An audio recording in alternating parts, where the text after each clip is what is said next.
What is a paver? Part 1. Paving machines are used to pave roadways, walkways, or parking areas. This product area includes all types of construction equipment for preparing, refurbishing, or laying asphalt.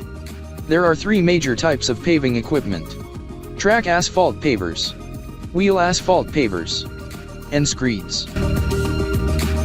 Track pavers have steel tracks and offer superior traction. They carry specifications such as flywheel power, operating weight, and paving width. Wheel pavers, or tired pavers, have wheeled undercarriages for superior mobility. Product specifications include gross power, engine model, and paving width. Screeds are paving machines that use electrically heated screed plates and variable width adjustments to minimize hand work.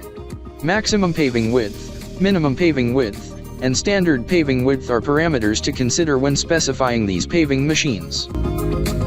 Paving machines include asphalt milling machines, asphalt recyclers, asphalt brooms. Asphalt millers resemble road graders, but are designed to grind pavement for recycling.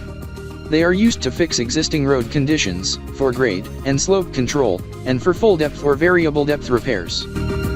For more information, call 469-370-7501 or visit interstateheavyequipment.com.